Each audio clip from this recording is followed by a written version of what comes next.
qui se joignent à nous de fermer leur micro à l'arrivée. Les questions que vous pourriez avoir à poser seront traitées à la fin de la présentation. Nous vous invitons à nous les soumettre par la section clavardage de votre logiciel Zoom. Vous signez vos questions et à titre de modérateur, je les présenterai, je les soumettrai au présentateur et à la présentatrice de l'information pour que vous puissiez obtenir les réponses souhaitées. Début dans quelques secondes, le temps simplement de permettre à quelques personnes de se joindre à nous via la visioconférence. Merci.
Mesdames et messieurs, donc, bonsoir et bienvenue à cette rencontre d'information du Collège Notre-Dame.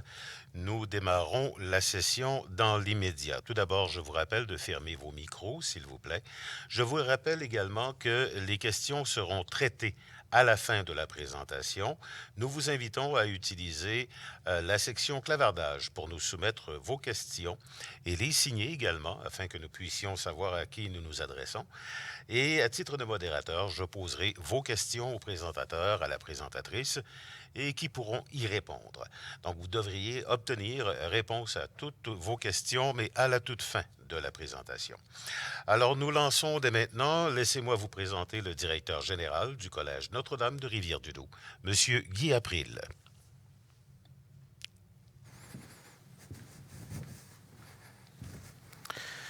Alors, bonsoir, bienvenue à cette présentation du Collège Notre-Dame. Ce soir, je serai accompagné par mes collègues, Mme Mireille Foster, qui est directrice des services et des innovations pédagogiques au Collège, ainsi que M. Carl Dubé, qui est directeur des services aux élèves. Traditionnellement, on organise une journée à l'école qui s'appelle Découvre le CND, où les jeunes ont l'occasion de venir visiter le collège et les parents également y aussi recevoir de l'information.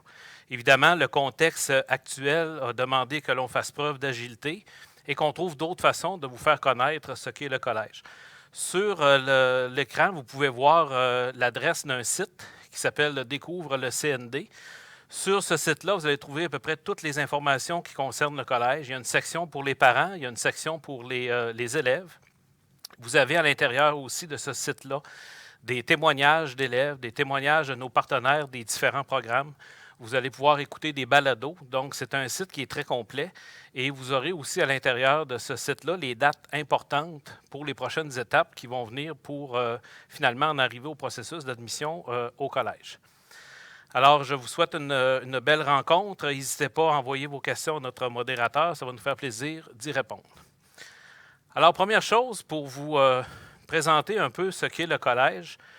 Il y a 4 ans, nous, on s'est posé en 2016, on s'est commencé à se poser des questions sur comment on doit préparer nos jeunes, comment on doit les préparer aux études postsecondaires. Et il y a un chercheur qui a dit qu'on était dans un monde qui était VICA. Donc, on parle d'un monde volatile, incertain, complexe et ambigu. Et écoutez, en 2020, je pense qu'on en voit aujourd'hui toute l'ampleur de ce que l'on entend par ça avec le contexte de pandémie. Alors, nous, on est parti de cette prémisse-là, volatile, incertain, complexe, ambigu, Et on s'est posé la question, comment on prépare nos jeunes à ce monde-là? Évidemment, on n'a pas le pouvoir de lire dans une boule de cristal, mais on a continué nos recherches et on a trouvé des statistiques intéressantes. Savez-vous que 85% de vos enfants qui vont entrer en première secondaire en septembre 2021 vont exercer dans leur vie un métier qui n'existe pas encore pour résoudre des problèmes qui ne sont pas encore considérés comme étant des problèmes avec des outils technologiques qui n'ont pas encore été inventés. Alors, vous imaginez comment tout ça sera complexe. 25% d'entre eux seront des travailleurs autonomes. Donc, une personne sur 4 aura sa propre entreprise. 50% des métiers que l'on connaît présentement vont disparaître et évidemment, ils seront remplacés par d'autres. Ce qui fait que nous, on s'est dit, l'éducation d'aujourd'hui et de demain va reposer sur 4 dimensions. La première, évidemment, il y a encore dans l'école des connaissances traditionnelles. Il y a encore des cours d'anglais, maths, français et ainsi de suite. Et on a les connaissances modernes comme l'informatique, la robotique ou encore des méthodes de résolution de problèmes. Donc ça, c'est les connaissances modernes. Ce qui s'ajoute à ça au 21e siècle, on va parler des habiletés. Des habiletés comme la créativité, la communication, la collaboration et la pensée critique. Il va se développer des attitudes aussi comme le courage, la résilience, l'empathie et le leadership. On voit bien dans le contexte actuel comment ces habiletés-là et ces attitudes-là sont importantes. Et finalement, on doit savoir comment on pense et comment on apprend, et on parle maintenant du savoir penser. Donc, à partir de tout ça, nous, on s'est dit, on a des décisions à prendre. Donc, on s'est doté on va répondre à 3 questions ce soir. Le pourquoi qu'on implante notre vision de cette façon-là, comment on va y arriver et tout ça, est-ce que ça donne des résultats? Premièrement, la mission du collège, vous allez retrouver à l'intérieur de cette mission-là 4 mots-clés. Donc, le collège se veut d'être un milieu de vie qui est énergisant, qui permet d'exploiter le plein potentiel de chaque élève. On veut y prioriser le mieux-être et on veut évoluer avec les compétences globales. Si je reviens un petit peu en arrière, les compétences globales, c'est celles que je viens de vous présenter dans le schéma précédent. Nous, il y a quelque chose d'absolument important qu'on doit considérer quand on parle de révéler le potentiel de chacun. Peu importe le potentiel qu'un élève a, c'est notre devoir d'essayer de le développer au maximum. Que ce soit un élève qui a des difficultés d'apprentissage, que ce soit un élève qui a plus de facilité, que ce soit dans les différents programmes qu'ils vont choisir, notre rôle, c'est de développer le réel potentiel de chacun. Évidemment, on a des valeurs comme institution. Le souci du détail et du travail bien fait, par la persévérance et la ténacité. Vous allez voir que ces valeurs-là, évidemment, elles existent depuis toujours. Il y a des choses qui doivent traverser le temps. On mentionne que le collège, c'est la tradition, c'est l'innovation. Mais des valeurs comme ça ici, c'est extrêmement important. Moi, je me plais à dire, j'espère que le chirurgien qui va m'opérer va avoir le souci du détail. Donc, c'est important pour nous, cette première valeur-là, et elle nécessite de la persévérance et de la ténacité. Peu importe les moyens technologiques que l'on a aujourd'hui, il faut savoir que la persévérance et la ténacité, c'est des valeurs qui vont traverser le temps. Autre valeur importante pour nous, c'est le sens des responsabilités et l'esprit de service. Ça, c'est vraiment une de nos marques au collège. La valeur suivante, le respect de soi, des autres et du bien d'autrui. Et ça se traduit comment? Je vous donne un exemple très simple. Quand on circule à l'intérieur du collège, on va réaliser qu'il n'y a aucun cadenas sur les casiers parce que par tradition, chez nous, les élèves disent on n'a pas besoin de mettre de cadenas sur notre casier parce que les gens respectent ce qui nous appartient. Donc, c'est une façon concrète de démontrer que cette valeur-là, elle fait du sens. Et finalement, c'est le développement de saines habitudes physiques, sociales et spirituelles. Donc, ce sont les 4 grandes valeurs qui nous guident avec la mission que je viens d'énumérer. Donc, ça, c'est un peu le pourquoi. Maintenant, on va passer au comment. Et la première chose que je vais vous parler, c'est notre projet éducatif, que vous allez dire, il est relativement simple, votre projet éducatif, mais effectivement, vous allez voir qu'il est assez complet. Nous, on part du principe que nos élèves ont besoin de sécurité plus que de liberté. Qu'est-ce qu'on entend par sécurité? La sécurité, c'est d'avoir des bonnes méthodes de travail. C'est d'être dans des groupes stables. C'est de développer une belle relation avec les enseignants. C'est d'être dans un climat de vie agréable. C'est de me permettre de développer mes compétences globales qui vont m'aider dans le futur. Donc, pour nous, c'est ça la sécurité. Pour y arriver, il faut mettre des moyens en place. Et ce que vous allez constater ce soir, c'est que chaque moyen que l'on avance, il est appuyé sur quelque chose.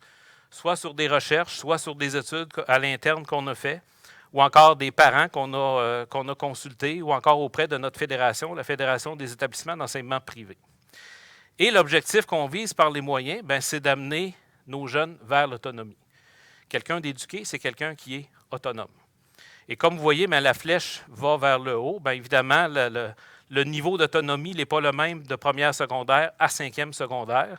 Mais notre objectif, c'est qu'à la fin du cours secondaire, peu importe le cheminement que l'élève va faire, que ce soit le secteur professionnel, que ce soit le cégep ou éventuellement l'université, il sera quelqu'un d'autonome. Est-ce que ça s'apprend, l'autonomie? Évidemment, bien sûr. Et entre autres, un des grands spécialistes français en éducation disait l'autonomie, ce n'est pas un don, c'est la capacité de faire face. Et ça s'acquiert à travers des apprentissages que l'école doit mettre en place. Donc, dans notre projet éducatif, amener les jeunes vers l'autonomie, c'est un volet qui est extrêmement important. Premier moyen que l'on met en place, on parle d'un collège aux dimensions humaines. Dimensions humaines sur le plan physique, donc avec environ 565 élèves. C'est quand même un milieu relativement petit.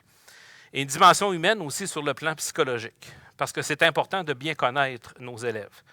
Et vous voyez l'image, si Mme Bruno veut enseigner le français à Maxime, Mme Bruno doit connaître le français et elle doit connaître Maxime. Et ce qui va aussi sécuriser le jeune, c'est la relation significative qu'il va créer avec les adultes qui sont autour de lui. Et tous les adultes autour de lui, c'est les enseignants, la direction ou encore tous ceux qui sont en charge des programmes avec nous. Et ça, c'est un facteur de protection.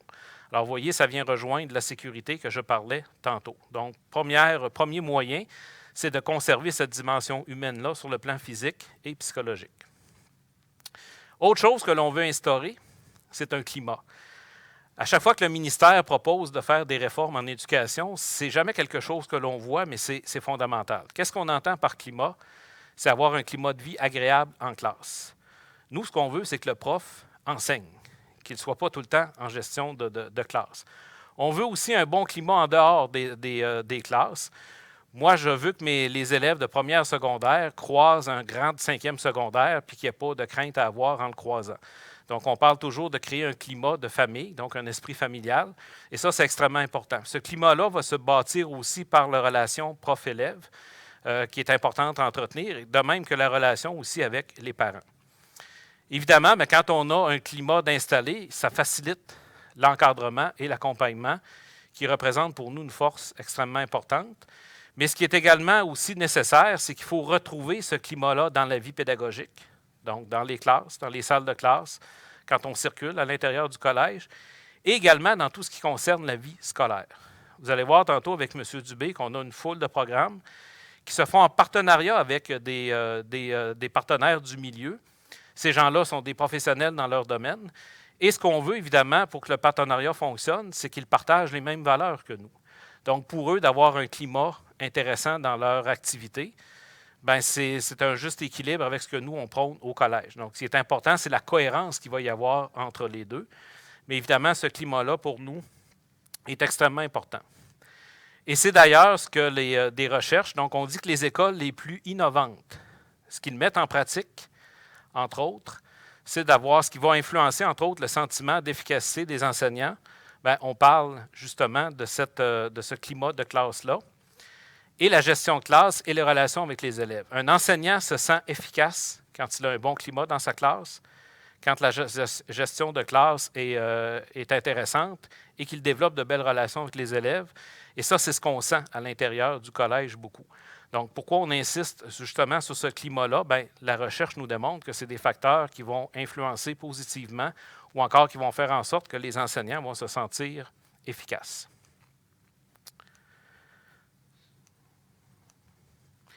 Évidemment, comme parent, ce que vous recherchez, c'est la réussite. Comment on peut faire pour essayer d'assurer cette réussite-là? Nous, on va mettre en place, on veut créer chez nos jeunes ce qu'on appelle un sentiment d'appartenance. Et comment on va arriver à ce sentiment d'appartenance-là? C'est en essayant de les impliquer dans différentes activités. Donc, il y a quand même un bon nombre d'élèves qui font partie de programmes. Évidemment, quand on s'implique dans une activité, on en ressent un certain plaisir.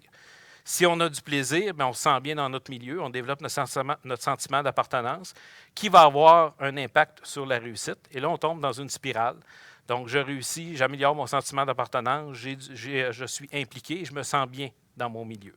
Donc, ça aussi, c'est un moyen que l'on va mettre en place, ce sentiment d'appartenance-là. Et il est démontré aussi que les élèves s'impliquent beaucoup dans un milieu qui est plus petit. Évidemment, on voit très bien un lien entre les deux. La recherche le démontre. Ça, c'est une enquête qui avait été faite à un certain moment donné par Statistique Canada, qui démontre que les élèves qui s'impliquent dans le parascolaire, ça va avoir un impact positif dans le scolaire et l'inverse étant aussi. Donc, ça permet de développer un sentiment d'appartenance. D'où la raison, au fil du temps, d'avoir développé toute une gamme d'activités qui devient un facteur de motivation intéressant pour l'élève. Et évidemment, ça vient avoir un impact, ça va avoir un impact direct ensuite sur le volet scolaire. L'encadrement maintenant. On veut un encadrement qui est dynamique et humain. Ça, c'est un autre moyen. Évidemment, dans chaque école, il y a des directeurs, il y a des membres de direction, il y a des professeurs. Particularité que l'on a au Collège Notre-Dame, c'est que l'on a des professeurs conseillers. À chaque début d'année, votre enfant va se faire assigner un enseignant qui va suivre votre enfant de façon plus spécifique. Dans la façon dont on fonctionne, nous, au collège, les enseignants, par exemple, de première secondaire, se réunissent assez régulièrement et ils transmettent de l'information sur comment ça se passe avec les élèves en classe. Évidemment, si un élève éprouve de la difficulté ou encore si tout va bien, le professeur conseiller entend cette information-là qu'il va transmettre aussi à l'enfant. Donc, à chaque fin d'étape, le professeur conseiller va rencontrer de façon individuelle l'élève et on va faire le tour des résultats avec lui, voir ce qui fonctionne moins bien, quelle stratégie on doit mettre en place pour améliorer la situation. Comme parent, évidemment, vous allez venir à chaque fin d'étape rencontrer ce professeur conseiller-là. C'est un peu une formule que vous vivez présentement au primaire. En sorte, quand vous allez chercher un résultat, vous voyez seulement qu'un enseignant. Chez nous, ça se poursuit pendant 5 ans. Et l'enseignant que vous rencontrez, il est au courant de ce qui se passe dans chacune des matières. Évidemment, il se développe un lien intéressant entre le professeur conseiller et l'élève. C'est une ressource importante pour l'élève. Et évidemment, le professeur qui a plus particulièrement environ 17-18 élèves à sa charge, évidemment, il va mettre les efforts lui aussi de son côté pour que tout se déroule bien. S'ajoute à cela des intervenants extérieurs. On a développé avec le temps un réseau avec des professionnels. Donc, si on a parfois besoin d'un neuropsychologue, d'un psychologue, on a une intervenante sociale au collège, mais des fois d'autres ressources, on a bâti un réseau avec le temps. Donc, c'est facile de pouvoir rencontrer ces gens-là lorsque le besoin se présente. Évidemment, il y a vous comme parent. Il n'y a pas personne qui connaît mieux votre enfant que vous. Et pour nous, vous faites partie de l'adéquation d'encadrement et d'accompagnement de cette équation-là. Donc, c'est extrêmement important pour nous de pouvoir être en contact avec vous. Et on est toujours facilement joignable. Donc, c'est ensemble souvent qu'on va trouver les solutions pour soutenir l'enfant lorsque nécessaire. On a 2 orthopédagogues au collège. Donc, pour une école qui comprend 565 élèves, d'avoir 2 orthopédagogues, c'est une grande richesse. Donc, ces personnes-là vont travailler avec les élèves, évidemment, qui ont des plans d'intervention. Donc, au collège, on accepte des élèves qui ont des plans d'intervention. Ils vont intervenir auprès d'élèves qui sont dyslexiques, dysorthographiques, dysphasiques, qui ont des déficits d'attention. Donc, soit qu'ils vont travailler avec eux des stratégies d'apprentissage, ou encore reprendre avec eux certaines notions qui sont un peu plus ardues. Et ces rencontres-là se font de façon individuelle. Intervenante sociale, je l'ai mentionné tantôt, donc on a une intervenante sociale au collège qui s'occupe aussi de toute l'organisation des activités. Donc, c'est quelqu'un qui, au quotidien, est avec les élèves. Donc, lorsque, évidemment, il peut se présenter une problématique, c'est aussi une personne ressource importante. Et je termine cet encadrement et accompagnement-là par une ressource qui est extrêmement importante pour nous. C'est ce qu'on appelle les responsables de niveau. Donc, il y a quelqu'un au collège qui est responsable de première secondaire. On a quelqu'un responsable de deuxième, troisième, quatrième et cinquième secondaire. Donc, c'est cette personne qui joue un rôle extrêmement important pour nous. C'est des gens qui font la gestion quotidienne du niveau. Donc, qui s'occupent de tout ce du volet pédagogique, des absences des élèves, de l'organisation d'activités. C'est des gens aussi qui jouent le rôle, qui sont également enseignants. Donc, ils ne sont pas seulement responsables du niveau, mais sont aussi enseignants. Donc, ils connaissent bien les élèves. Leur bureau, de façon stratégique, est situé très près des classes. Donc, c'est vraiment la personne qui est présente au quotidien avec vos enfants. Et c'est cette même personne-là qui a la responsabilité, environ au rythme des 2 semaines, de rencontrer les professeurs qui forment la cellule, par exemple, de première secondaire. Et c'est là qu'on discute de comment ça se passe dans le niveau et des interventions qui peuvent se faire pour l'élève. Vous voyez, l'image le représente bien. Les élèves sont vraiment au centre de tout ça. Et c'est toutes les personnes qui sont autour qui se mobilisent pour eux. On assure aussi un suivi éducatif des apprentissages, des attitudes et du comportement, parce qu'il faut accompagner nos élèves aussi parfois dans les moments difficiles. Et ça se fait au quotidien. De quelle façon ça se fait? Bien, quand le prof entre en classe, évidemment, il doit prendre des absences et on a développé tout un système avec le temps qu'on appelle, nous, des cotes. Mais quand on observe quelque chose du côté des apprentissages, des attitudes ou du comportement, que ce soit positif ou encore quelque chose que l'on doit améliorer, bien, il y a possibilité de le prendre en note. Donc, on peut faire ça au quotidien.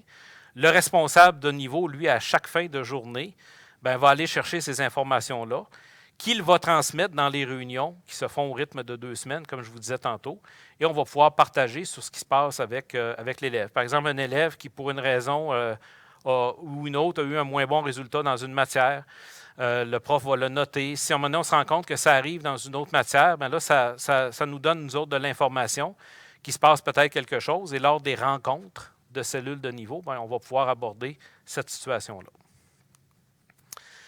Évidemment, nous, on considère que tout est important en éducation. Donc, dans les prochaines minutes, c'est Mme Foster qui va prendre la relève parce que c'est elle qui est responsable des services et des innovations pédagogiques. Et elle va vous parler de notre pédagogie, autant au niveau de la tradition que de l'innovation. Alors, j'invite Mme Foster à prendre place.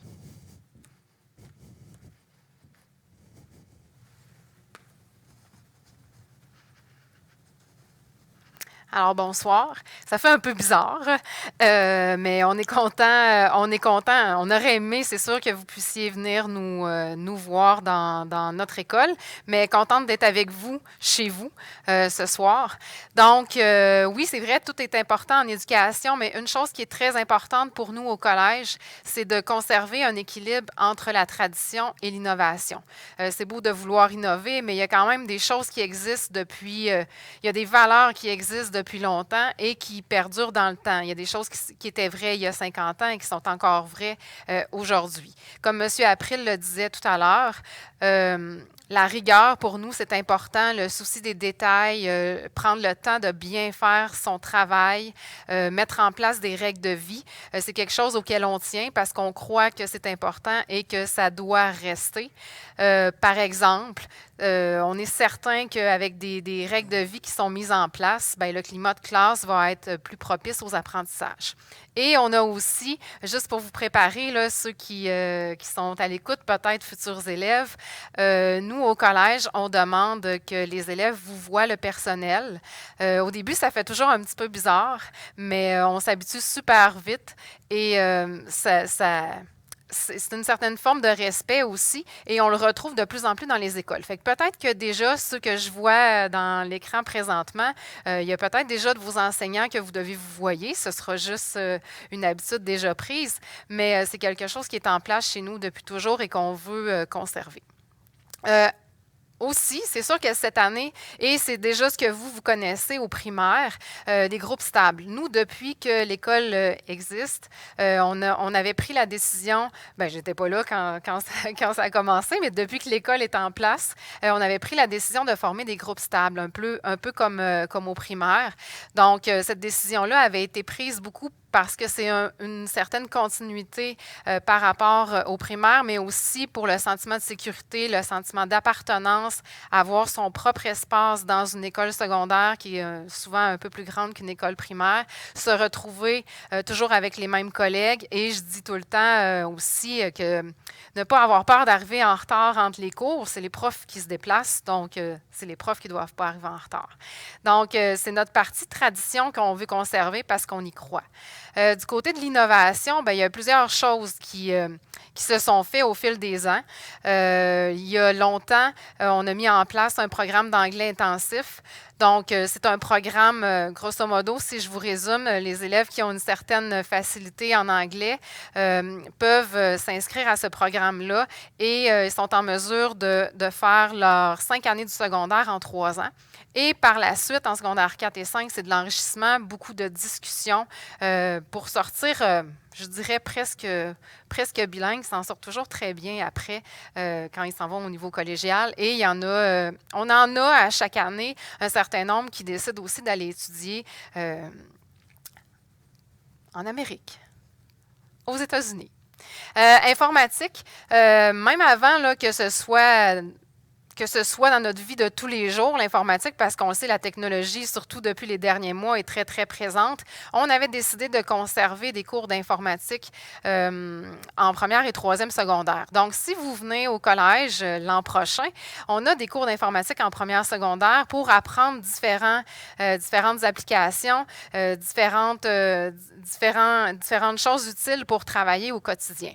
La RCR est quelque chose qui existe aussi depuis longtemps. On avait décidé que c'était important pour nous que tous les élèves de l'école soient formés réanimation cardio-respiratoire, autant bébés, enfants qu'adultes. Et on le conserve parce qu'on trouve que c'est une belle innovation et on ne sait jamais quand ça peut nous servir. Et peut-être un petit peu plus récent, là, dans les dernières années, on a ajouté plusieurs programmes particuliers, dont M. Dubé va vous parler plus en détail tout à l'heure. Comme M. April l'a dit, on a maintenant 2 orthopédagogues à temps plein au collège et on a de la robotique et on a aussi, dans les dernières années, mis en place un programme maison qui s'appelle PIS, qui est un programme Innovation Solutions en entrepreneuriat. Donc, on veut développer de petits entrepreneurs au collège et c'est un programme qui se donne à partir de 3e secondaire. Et notre petit nouveau, donc pas l'enseignant qui est sur la diapositive présentement, mais on a une petite nouveauté cette année. On avait fait un petit test l'an dernier et ça a été quand même concluant. Peut-être que vous avez vu, si vous avez visité un petit peu notre microsite, cette vidéo-là, il apparaît, mais je tenais à prendre une minute pour vous la représenter parce que c'est un petit nouveau cette année qui fait bien plaisir aux élèves de 2e secondaire. Présentement, c'est en place en 2e secondaire. Quelles sont nos intentions pour l'an prochain? On n'en a pas encore discuté, mais c'est quelque chose qui est très apprécié. Fait que je vais juste vous laisser regarder dans la prochaine minute en quoi ça consiste. Ça s'appelle Math Énergie. Le projet Math Énergie, c'est le petit nouveau au Collège Notre-Dame. Donc, ça fait là, depuis le mois de janvier dernier qu'on applique ce programme-là, principalement au niveau de nos secondaires 2. Comment ça fonctionne?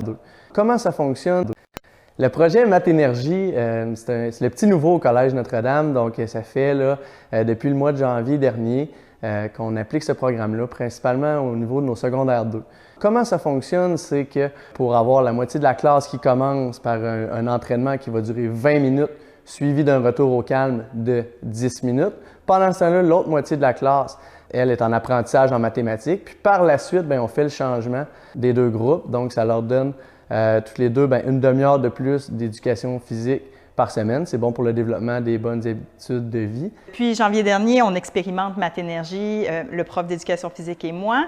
Donc, ça signifie qu'une fois par cycle, j'ai mes élèves en demi-classe. Alors, ça me permet de donner plus de temps à un petit groupe d'élèves. Je suis plus disponible pour répondre à leurs questions.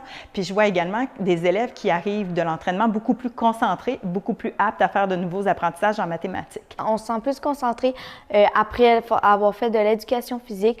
Aussi, nos questions, on se fait plus répondre plus rapidement parce qu'il y a moins de gens.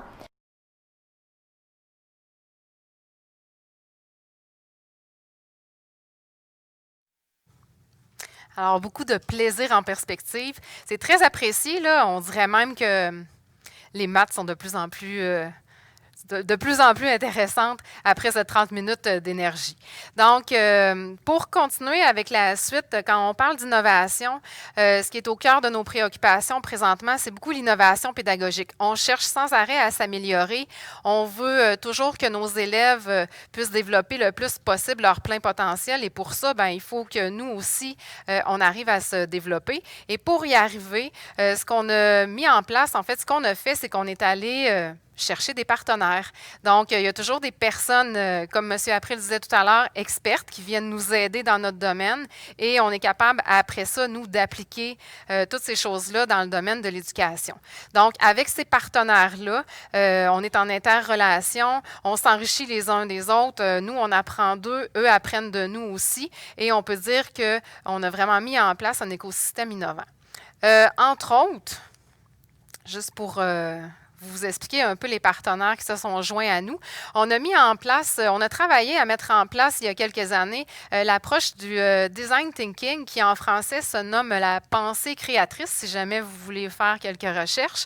Donc, c'est une méthode de résolution de problèmes. En fait, le principe est simple, c'est de partir d'un problème ou d'une situation qui n'est pas à notre goût pour l'instant et on veut l'améliorer. Donc, il y a plusieurs étapes à suivre pour arriver à trouver là ou les meilleures solutions.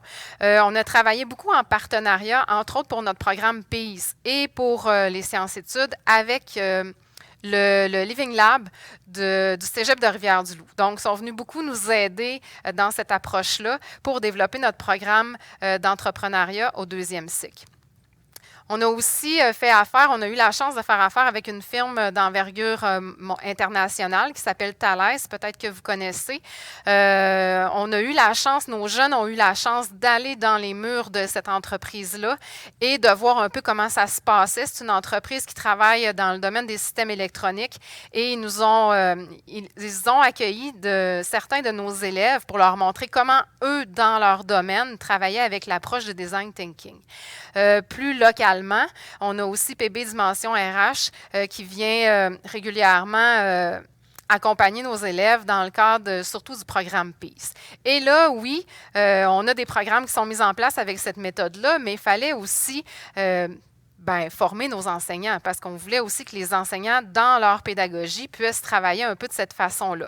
Donc, ce qu'on a fait, c'est qu'on a eu la chance d'avoir une firme écossaise du nom de Notosh qui est venue former nos enseignants avec cette approche-là de design thinking, mais dans les apprentissages pour que nous, comme enseignants après, on puisse l'utiliser en classe avec les élèves. Et on est en processus aussi présentement de développement continu. Donc, nos enseignants suivent un programme de recherche, action, formation en collaboration avec l'Université du Québec à Trois-Rivières. Donc, on a des professeurs-chercheurs qui accompagnent nos enseignants à raison d'à peu près une fois par mois en travaillant, entre autres, avec la pédagogie différenciée. La pédagogie différenciée, c'est une approche qui nous permet de voir ça un peu différemment en classe et d'être capable de mettre des activités en place pour aller chercher le plus possible tous les élèves qui sont dans la classe avec leurs forces et leurs faiblesses. C'est beaucoup donner des choix aux élèves. Donc, parfois, par exemple, tu as un travail à préparer. Peut-être que toi, tu aimerais mieux te filmer pour présenter ton travail, alors que l'autre aimerait mieux faire une tâche d'écriture. Alors, on donne de plus en plus le choix, le contrôle un peu à nos élèves, si on veut, de la présentation qu'ils veulent faire selon leurs forces. En fait, ça, c'est notre nouvel étage. Si vous avez la chance de venir visiter le collège, on a, je crois que c'est il y a 2 ans, on dirait que ça a passé super vite. C'est peut-être la première année l'année passée, mais ça fait pas très longtemps. Donc, on a un nouvel étage qu'on appelle l'étage innovant. Là où on veut en venir avec cette photo-là, c'est que vous savez, au printemps, on a dû rester à la maison pendant un certain nombre de mois. C'est important pour nous de garder l'intellectuel de nos élèves en place et de continuer de leur transmettre des apprentissages. Alors, on a réussi en quelques jours à peine, je dirais, à mettre un système en place d'enseignement à distance, d'accompagnement à distance. Vous connaissez peut-être la suite Google pour éducation. Nos élèves travaillent avec cette suite-là, nos enseignants aussi. En fait, la nouveauté depuis septembre, une autre nouveauté depuis septembre, c'est que chacun de nos élèves a maintenant son propre appareil technologique. Donc, chaque élève a un outil technologique pour travailler au quotidien.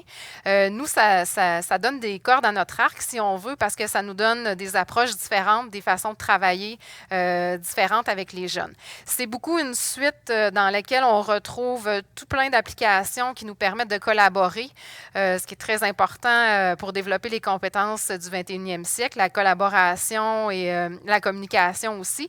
Fait que c'est beaucoup du collaboratif en direct avec les jeunes et aussi avec l'enseignant. Parlant du design thinking, je vais juste faire le lien parce que il y a quelques années, après avoir ajouté plusieurs programmes particuliers dans notre école, on s'est aperçu que notre horaire de cours correspondait peut-être plus tellement à nos besoins. Fait qu'on a vu comme un petit problème. On s'est dit, bon, OK, là, l'horaire qu'on a depuis tant d'années fonctionne peut-être un petit peu moins bien avec l'arrivée des nombreux programmes particuliers. Alors, on s'est fait accompagner par le Living Lab du Cégep de Rivière-du-Loup avec l'approche par résolution de problèmes du design thinking et on a complètement changé notre horaire. Donc, depuis 2 ans, c'est la 2e année cette année, on a fait en sorte que les gens qui sont dans des programmes particuliers, entre autres, soient aient peut-être un horaire plus flexible pour eux. Et en même temps, c'est bénéfique à tous parce que même si je ne suis pas dans un programme particulier, on a mis en place une période qui s'appelle la période 5 que je vais vous expliquer vite, là, qui permet aux jeunes le soir de peut-être un petit peu avoir plus de temps pour eux et de moins avoir besoin de mettre de temps dans leurs travaux. Donc, en gros, vous ne serez pas tellement déboussolés. 5 périodes. On a 5 périodes, un peu comme au primaire. On a 3 périodes d'1 heure le matin, 2 périodes d'1 heure l'après-midi. Et ce qu'il y a de particulier dans notre horaire, en fait, on est sur un cycle de 10 jours, mais ce qu'il y a de particulier dans notre horaire, c'est qu'on a une période 5. Et cette période 5-là, ce n'est pas la période 5 qui est particulière, c'est ce qu'on y fait plus. Donc, cette période 5-là sert aux élèves à commencer leurs travaux du soir.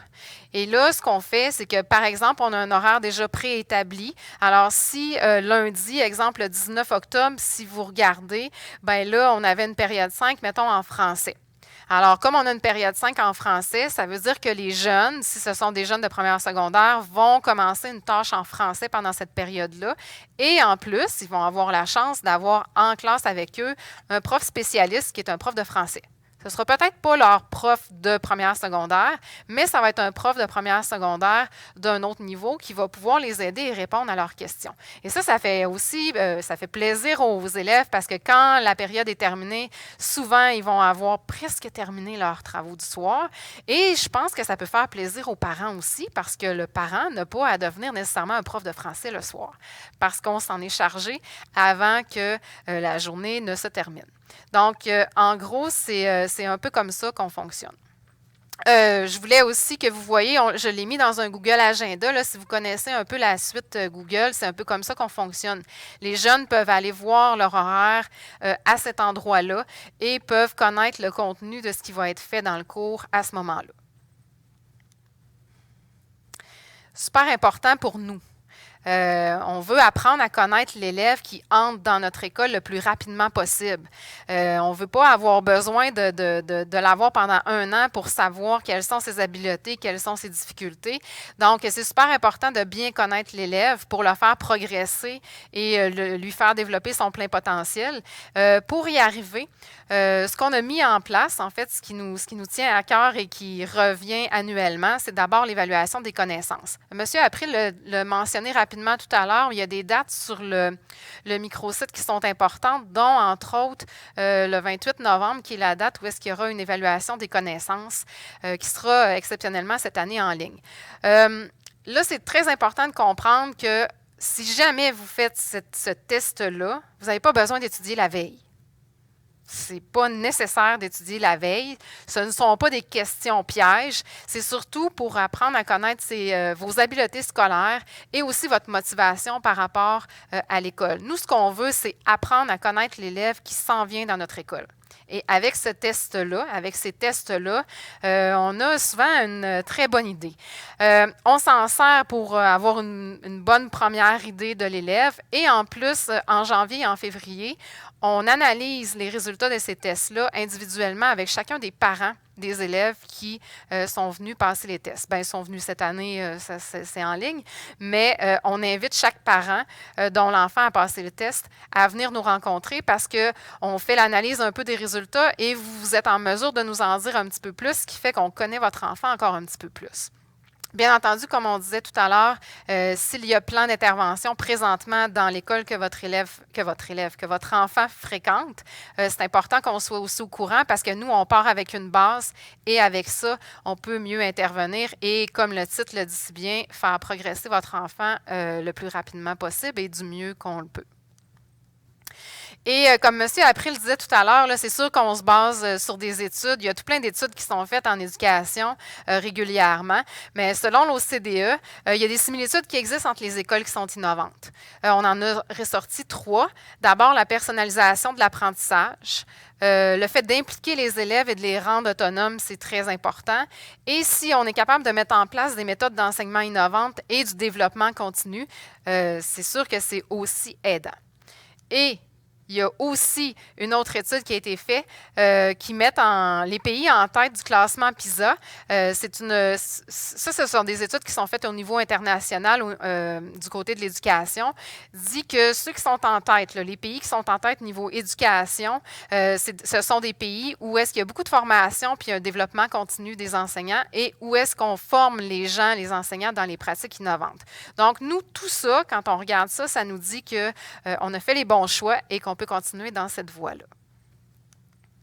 Alors, c'est sûr que j'aurais plein d'autres choses à dire, mais je ne veux pas prendre tout votre temps non plus. Donc, au plaisir de vous rencontrer. Et je vais céder la place pour la partie univers des programmes et des options, donc à M. Dubé, qui est directeur des services aux élèves au collège. Et bonne fin de rencontre. Merci.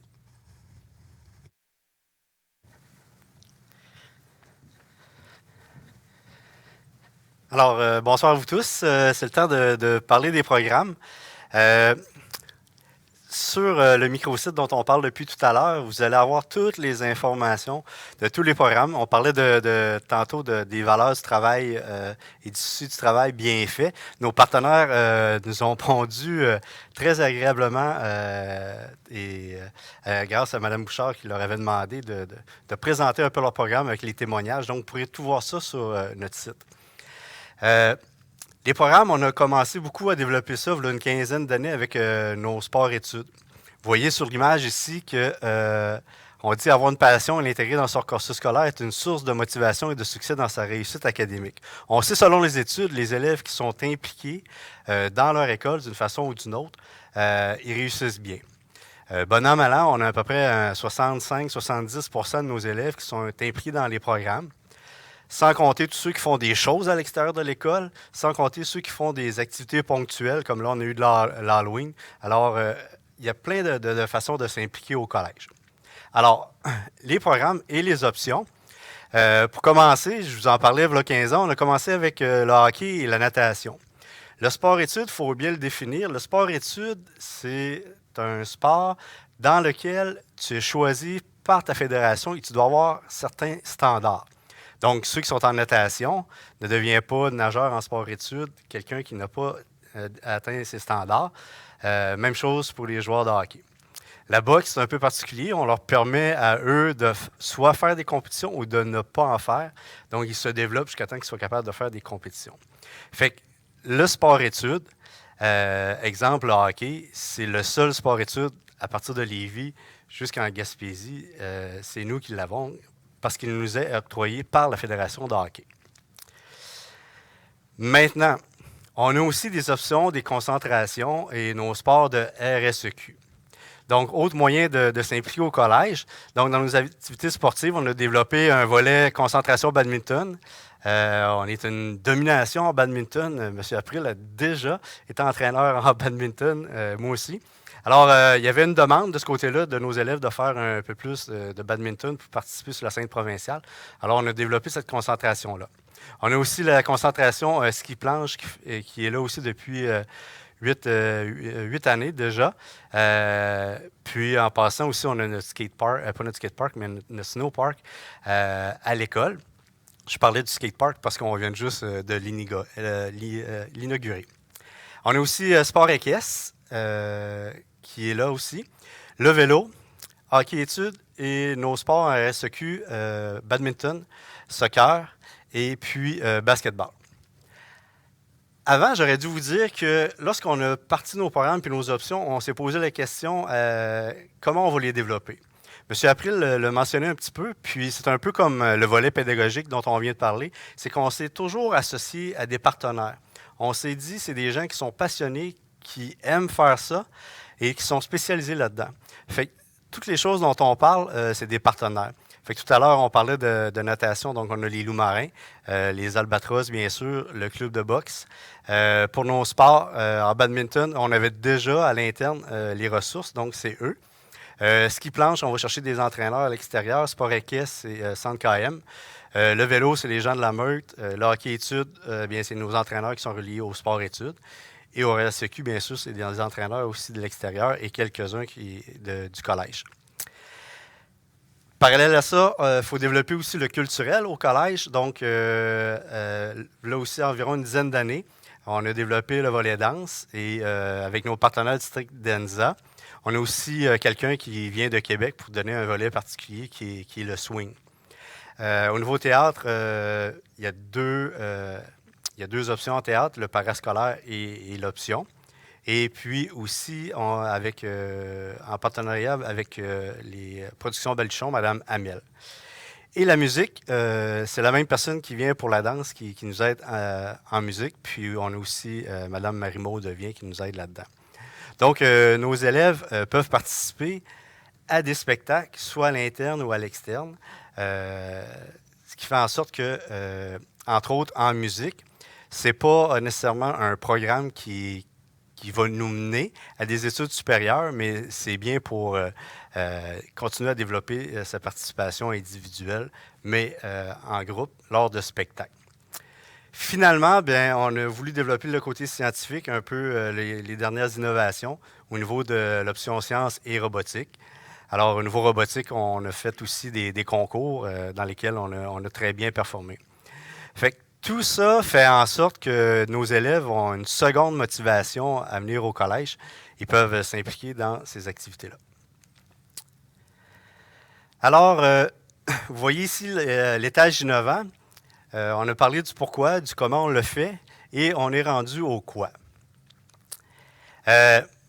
Tout ce dont on vous a parlé depuis le début, il fallait le mesurer. Il fallait voir est-ce que ça fonctionne. Oui, faire des activités, ça motive nos jeunes à l'école. Oui, aller vers l'innovation pédagogique, ça va aider nos enseignants à faire progresser nos jeunes. Fait que là, il faut l'évaluer. Fait que, une façon de l'évaluer, vous avez déjà vu les palmarès dans le Journal du Québec. Donc, dans les 5 dernières années, ce que vous voyez à gauche, dans le fond de couleur or, ça, c'est le collège. La première ligne que vous voyez, c'est qu'il y a environ 427 écoles secondaires au Québec. Et puis nous, on est, dans les 5 dernières années, on s'est classé 56e quand on fait la moyenne de ces années-là. Fait que vous voyez, tout ce qu'on a placé depuis le début vient nous dire que ça fonctionne. Ce que vous voyez en bleu, ça, ce sont les autres écoles de la région. Vous voyez les rangs des autres écoles. La dernière ligne, c'est une cote sur 10. Donc, tout le cumulatif, il regarde le nombre d'élèves, bien sûr. Il regarde le nombre d'élèves en difficulté. Et ça, ce sont les examens du ministère qui sont là. Donc, depuis 3 ans, on a donné des bonnes méthodes de travail à vos enfants. On les a encadrés. Et en secondaire 4 et 5, on est capable de mesurer leurs résultats scolaires grâce aux examens du ministère. Et là, vous voyez encore nos résultats de 8,8 sur 10. Et vous voyez le résultat des autres écoles. Fait que ça confirme tout ce qu'on fait à l'école, ça rapporte. Fait qu'on est bien content de ceci. Et puis, nos partenaires dont on parlait tantôt sont bien conscients que les études, c'est important. Fait que le choix d'une école, oui, peut-être pour la danse, peut-être pour le théâtre, pour le hockey, mais je pense que c'est rassurant pour des parents. Quand je reçois des parents de l'extérieur, entre autres pour le hockey, ce qui les rassure beaucoup, oui, ils sont contents de venir au hockey, on a une bonne réputation, mais ce qui les rassure surtout, c'est qu'ils viennent aussi dans une école qui performe bien, qui permet aux étudiants de bien réussir. Autre mesure dont on utilise, c'est la CEVEC. Monsieur April vous mentionnait tout à l'heure, un des premiers facteurs clés d'une école qui réussit bien, c'est son climat. Et ça, la CEVEC, c'est une enquête dans laquelle on participe depuis 6 ans. Donc, les élèves évaluent le climat de l'école à tous les 2 ans.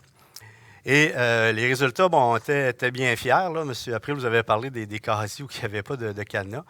Alors, selon le sondage, les étudiants ont répondu à 99% qu'ils se sentaient en sécurité et que les enseignants les aident à réussir. Fait que c'est deux critères très importants. On en est bien fiers de ce résultat-là. Et les parents ont été aussi sondés. Et les parents ont répondu à 97% que leurs enfants se sentaient bien au collège. Alors, on revient toujours au climat, qui sont les bienvenus au collège, que le personnel favorise le travail et la collaboration avec les parents, et que le collège a le souci de trouver des solutions justes et équitables pour chaque personne. Donc, une autre façon d'évaluer pour voir si ce qu'on fait au collège, ça se passe bien. Alors voilà. Ça fait le tour des programmes. Ça aurait été très long d'expliquer tous les programmes. Exemple en danse, on a 6 volets, expliquer le nombre d'heures, etc.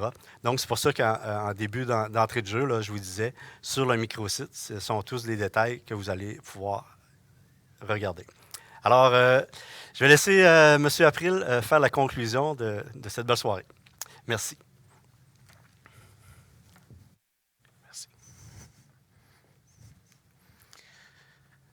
Une petite statistique là, qui vient démontrer encore une fois là, ce que l'on met en place fonctionne. Donc, on vous a parlé beaucoup d'innovation.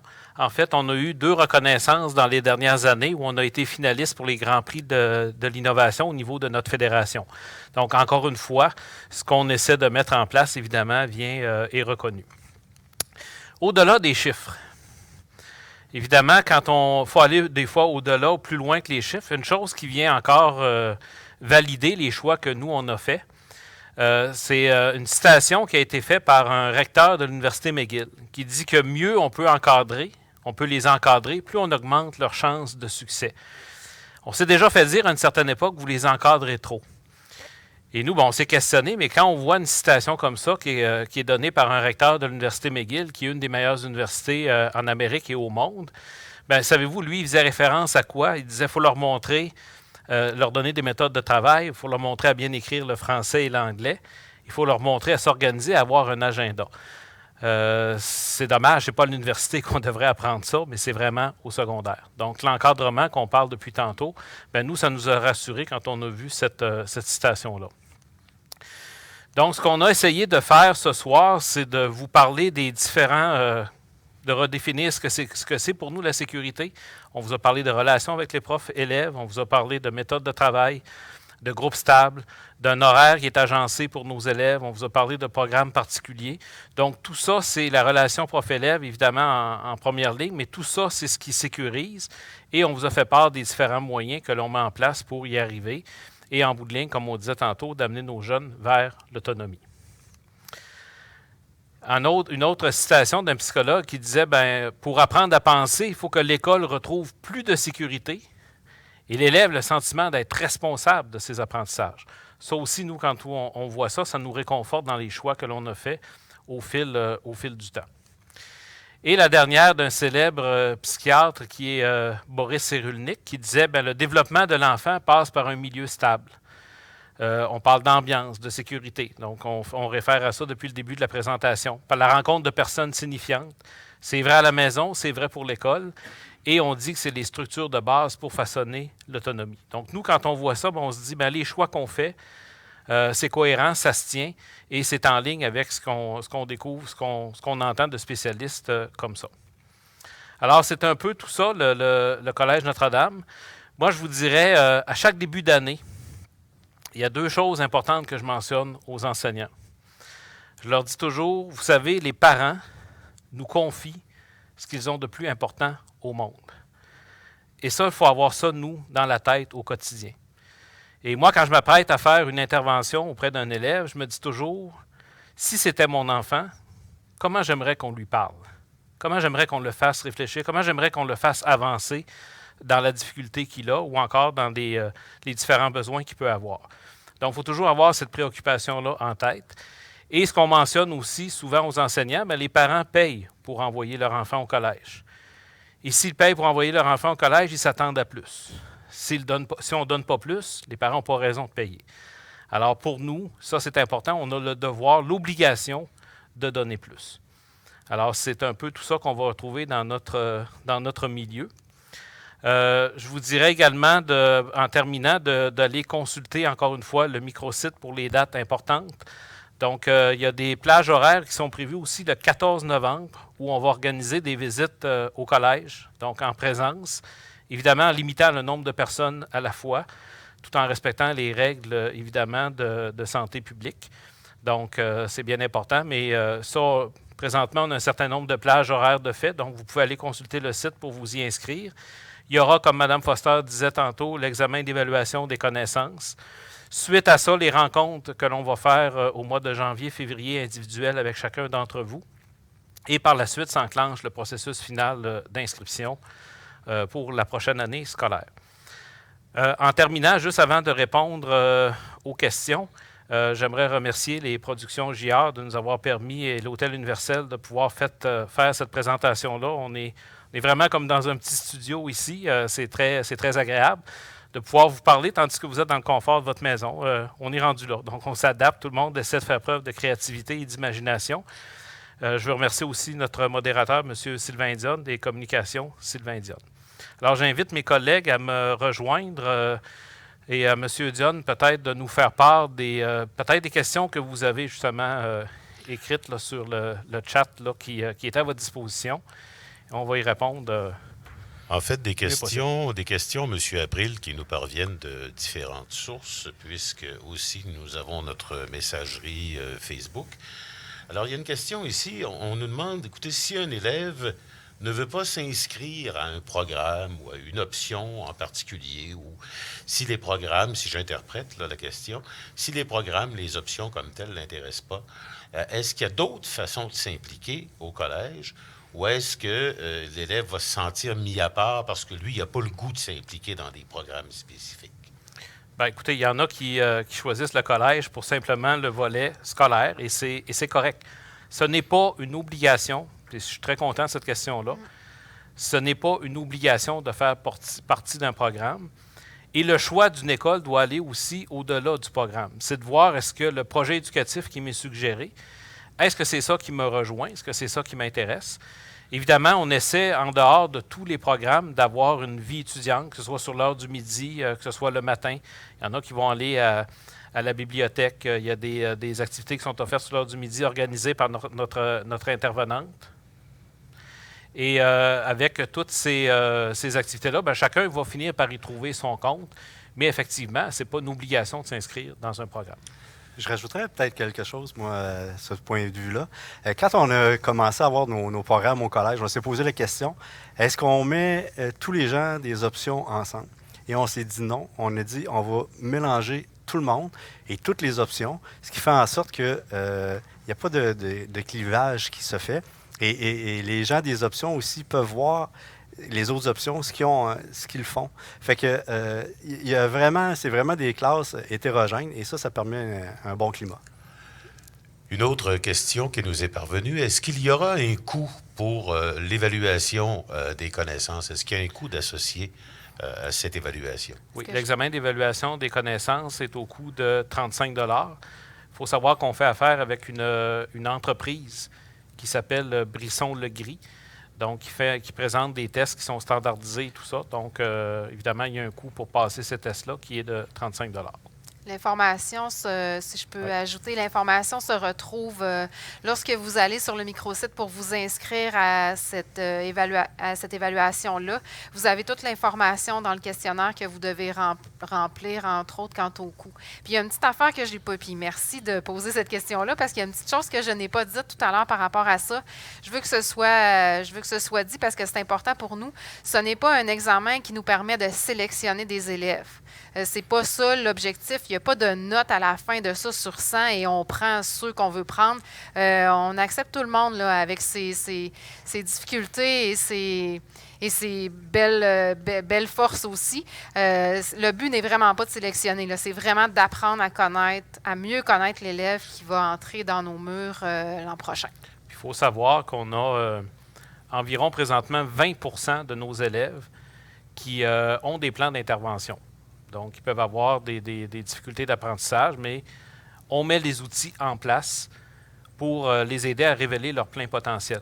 Parce qu'une chose qui est importante d'un élève qui est dyslexique, ça n'a rien à voir avec ses capacités intellectuelles. Donc, ce qu'il faut faire, c'est essayer de trouver une façon de composer avec la dyslexie, d'arriver peut-être à la contourner même.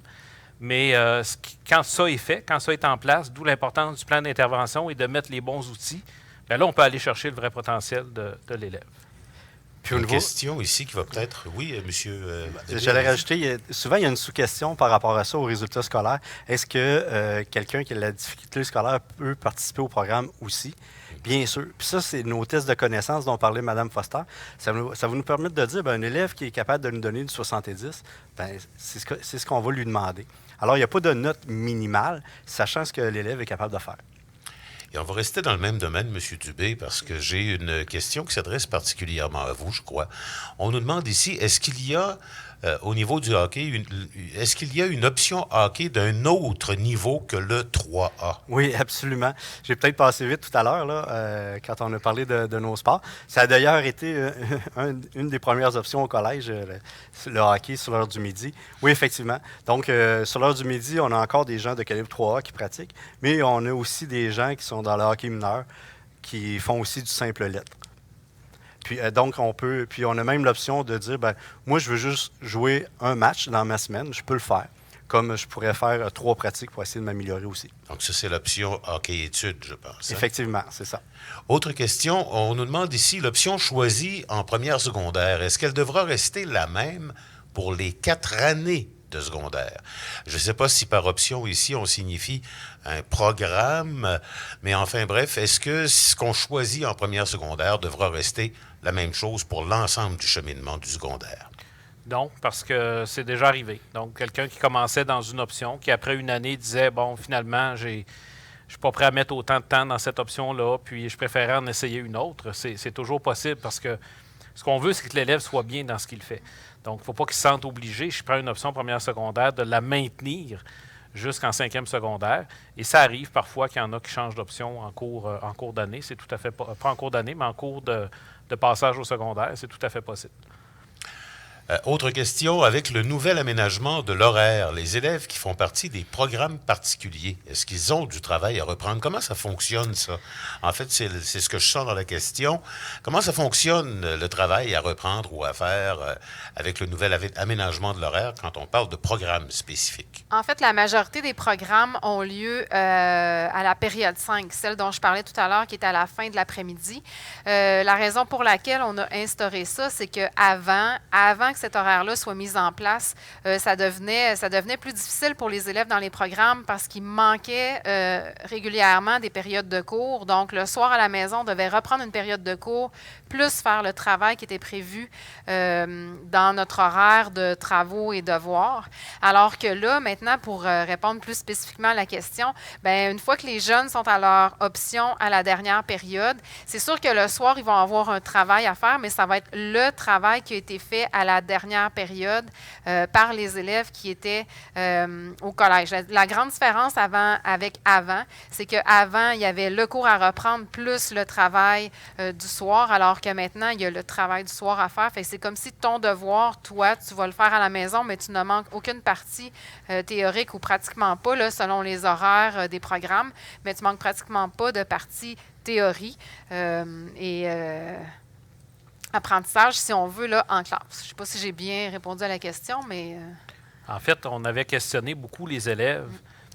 Lorsqu'on a changé l'horaire, la méthode du design thinking, entre autres, c'est d'interroger ceux qui le vivent, cet horaire-là. Donc, c'était nos partenaires, c'était les élèves et les parents.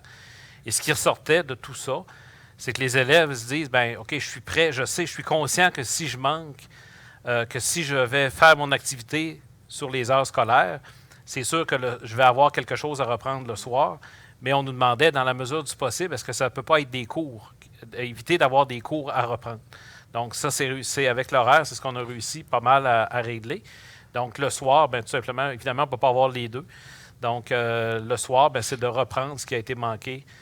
C'est de refaire, c'est-à-dire, pardon, le devoir qui était présenté ou l'étude à la 5e période. Bien, on n'a pas à reprendre de cours théoriques. Il faut savoir aussi que maintenant, avec la technologie, les élèves qui, par exemple, sont malades une journée puis qui manquent des périodes, bien, ils peuvent aller consulter l'agenda Google Classroom. Ils peuvent même avoir, il y a des profs qui mettent des capsules de cours sur cette plateforme-là. Et parfois, le prof va dire, bien, tu as manqué tel cours ou tu as manqué telle période. Tu as manqué une demi-journée, bien, va sur Google Classroom, tu vas avoir des capsules où on donne les explications de certaines notions théoriques que j'ai présentées, exemple en histoire ou en mathématiques. Question très pratique ici. Est-ce qu'un iPad peut convenir pour la maison ou si un portable est recommandé puisqu'on parlait de technologie? Donc, ce que nous, on demande pour le collège, c'est vraiment d'avoir un portable. Donc, que ce soit, ça peut être un Macintosh ou un Apple, mais pas une tablette. Donc, il faut vraiment travailler soit avec Chromebook ou avec d'autres ordinateurs là, de différentes marques. Je veux juste ajouter, comme on travaille la très grande majorité du temps, sinon tout le temps, avec la suite Google pour éducation, tout se passe sur Internet. Donc, avec un Chromebook, c'est amplement suffisant pour la majorité des élèves. C'est un peu moins dispendieux aussi. Parlons pratico-pratique, parlons d'argent. Combien ça coûte aller au collège? C'est quoi la structure des coûts? On parlait des coûts pour l'évaluation des connaissances, mais une fois cette étape-là passée, là, lorsqu'on fait la demande d'admission, lorsqu'on fait l'inscription, lorsqu'on en arrive à s'inscrire de façon définitive, quelle est la structure de coûts? Combien ça coûte? Bien, au niveau des frais d'inscription, c'est de 125 $. Donc ça permet de pouvoir ouvrir à chaque année le dossier. Et les frais de scolarité sont de 2600 $ cette année. Excusez, des fois, j'hésite dans le chiffre. 2600 $ et ça peut être payé selon différentes modalités. Donc, il y a des gens qui vont prendre des virements préautorisés. Ça peut se faire à la semaine, ça peut se faire aux 2 semaines, ça peut se faire au mois. Ça peut être aussi quelques-uns qui peuvent encore payer aussi par chèque. Donc, c'est possible. Il y a quand même une belle latitude là-dessus. Donc, on ne demande pas de déposer un montant, le montant final au départ, là, au complet. Donc, il y a possibilité de le faire en différents versements. C'est certain que si on s'inscrit à un programme particulier, il y a des coûts qui sont rattachés à ça aussi en surplus. Et vous le savez sûrement parce que vous les avez sûrement vus, nos élèves portent une collection vestimentaire, fait qu'il y a aussi des frais reliés à tout ça. En moyenne, je pense que la première année, ça peut coûter environ pour les vêtements aux alentours de 300-400 $, M. Dubé, si je ne me trompe pas. Ça. Puis il y a une belle section là, sur notre microsite qui s'appelle, je crois, Unis vers les coûts. Vous allez avoir tous les détails là pour à peu près tout ce que vous pouvez avoir comme frais possibles. C'est justement la suite de la question, la suite à la question précédente. 2600 $, ça n'inclut pas les programmes. Est-ce que ça inclut le matériel scolaire? Ça peut représenter combien à peu près? Si on s'inscrit dans un programme, ou ça peut représenter combien en moyenne le matériel scolaire? Le matériel scolaire, je vous dirais qu'il a été réduit de beaucoup cette année parce que les élèves maintenant ont un appareil. Fait qu'en matériel scolaire, c'est sûr, ça va varier entre première et 5e secondaire, mais je peux vous dire que ça peut être autour entre 200 et 400 $ pour soit des cahiers d'exercice ou des volumes. Mais ce montant-là a déjà été beaucoup plus élevé. Maintenant, avec le Chromebook ou l'ordinateur qu'on peut répartir sur 5 ans. Donc, on essaie graduellement, je vous dirais que de moins en moins, les parents auront acheté des cahiers d'exercice. On y va de façon graduelle. Il y a plusieurs déjà enseignants qui ont décidé de ne pas en prendre cette année. Si je reviens sur la collection de vêtements, vous savez, à chaque année, on interroge nos élèves avant, moi j'appelle ça le dîner de la direction. Donc, les dernières années, je rencontrais des élèves de 5e secondaire avec M. Dubé. Et là, on leur disait, bien, vous partez. Alors, dites-nous ce que vous avez à dire. Puis, ce qu'on devrait changer, améliorer. Et ils nous disent toujours de conserver la collection de vêtements. Les élèves savent quoi mettre le matin. ça leur fait, ça les place dans une atmosphère, je vous dirais, un peu différente. Donc, c'est un peu comme si j'allais au travail, donc je dois m'habiller d'une certaine façon. Ça enlève l'idée des marques et tout ça. Tout le monde se sent à peu près là-dessus, au même. Il n'y a pas de compétition sur les marques et tout ça. Donc, c'est quelque chose que les élèves aiment bien porter, la collection. Donc, on n'a pas vraiment de commentaires négatifs sur cet aspect-là. Juste, si je peux me permettre d'ajouter, c'est sûr que la première année, peut-être qu'on va avoir l'impression que ça coûte un petit peu plus cher parce qu'il faut se munir de l'outil technologique et on part avec 0 pour les vêtements. Quoi qu'on a un site qui existe de vente de vêtements usagés, là, si jamais ça vous intéresse. Je ne sais pas le nom exactement, M. Dubé va peut-être pouvoir vous le dire, mais je parle en connaissance de cause. Là, c'est sûr que moi, mon garçon, quand il est entré en secondaire 1, oui, on a acheté de A à Z, mais en secondaire 2, on n'a pas acheté grand-chose. Puis là, en 3, c'est sûr qu'à un moment donné, ça ne fait plus. Mais c'est la première année qui peut sembler peut-être plus onéreuse. M. Dubé, des précisions? Pour les programmes, on exclut les sports-études parce que là, c'est du sport d'élite. Nos autres programmes, là, on peut facilement dire qu'en moyenne, c'est 5 de l'heure. Fait que, sachant le nombre d'heures qu'un élève peut faire, là, ça peut partir de 500 jusqu'à 1500. Mais ça va toujours avec le nombre d'heures. Fait que, grosso modo, on peut dire à peu près 5 de l'heure. D'accord. Il faut savoir que le coût qui est chargé, en fait, c'est le coût qui est chargé par notre partenaire. Donc, le club de boxe a sa tarification. Les loups-marins ont leur tarification. District d'Anza, dépendamment du nombre d'heures, va avoir sa tarification aussi. Donc, c'est lié à la tarification du partenaire. Du partenaire, donc, tout à fait. Une autre question ici concernant le transport scolaire. Comment fonctionne le transport scolaire et les frais associés? Quels sont les frais associés? Pour le transport scolaire, c'est une entente que nous, on a avec la commission scolaire, avec le centre de service Kamouraska-Rivière-du-Loup. Donc, il ne faut pas oublier de changer le nom. Donc, c'est les mêmes, en fait, c'est les mêmes horaires qu'à l'école secondaire. C'est les mêmes transporteurs. Ça, ce que l'on fait en début d'année, comme parents qui vont rentrer en première secondaire, on va vous faire parvenir, à un moment donné, de l'information en vue de la rentrée. Et vous allez avoir là-dessus les coordonnées de la personne à contacter qui s'occupe du transport scolaire, qui va vous dire où est-ce que votre enfant va être pris, où va se faire le transfert à l'école secondaire, et ainsi de suite. Et il y a des coûts pour le transport scolaire qui sont de 210 $ pour toute l'année. Et pour les gens, je ne sais pas s'il y en a qui sont parmi nous ce soir de Trois-Pistoles. Donc, on a un transport qui s'organise de Trois-Pistoles matin et soir, évidemment. Et on paie le montant pour le transport scolaire uniquement si on a besoin d'utiliser le transport scolaire. C'est seulement utilisateur payeur. Ouais. D'accord. Dernier élément, vous avez parlé de Math Énergie tout à l'heure. On parlait de deuxième secondaire. Pourquoi avoir choisi la deuxième secondaire? Est-ce que ça peut s'étendre à d'autres niveaux? Bien, c'est très simple. Là. La décision a été prise parce que l'enseignant qui avait fait des recherches sur ce Math Énergie-là, enseignant en deuxième secondaire. Donc, la première année, c'est l'an dernier, je pense qu'on l'a commencé. Il est venu me voir, il est venu nous voir moi et M. April pendant l'année, puis il a dit « J'aimerais ça essayer quelque chose. » On l'a fait pour un groupe seulement. Et là, cette année, on l'a étendu à tout le niveau de deuxième secondaire parce que cet enseignant-là enseigne en deuxième secondaire. Mais il n'y a rien qui nous dit qu'on ne l'étendra pas nécessairement. Là.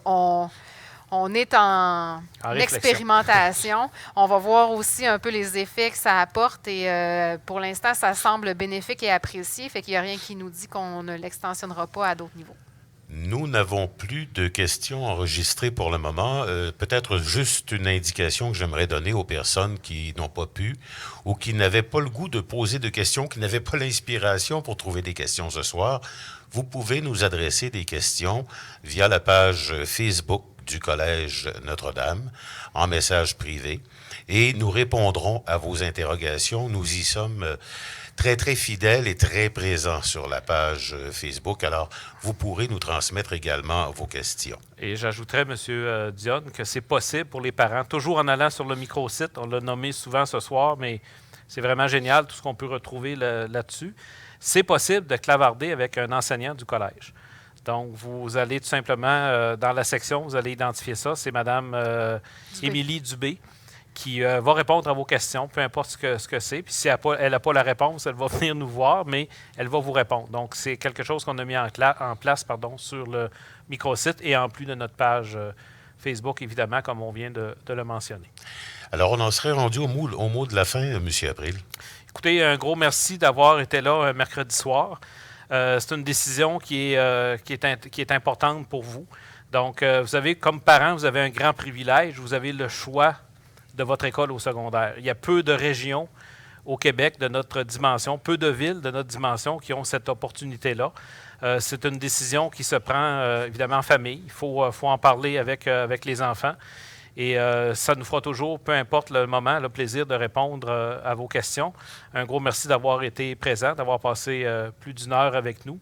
On l'apprécie beaucoup et on espère que ça a pu répondre aussi à vos attentes. Alors, nous vous souhaitons une excellente fin de soirée. Je remercie mes collègues, M. Dubé, Mme Foster, d'avoir été présents ce soir pour vous transmettre ces informations-là.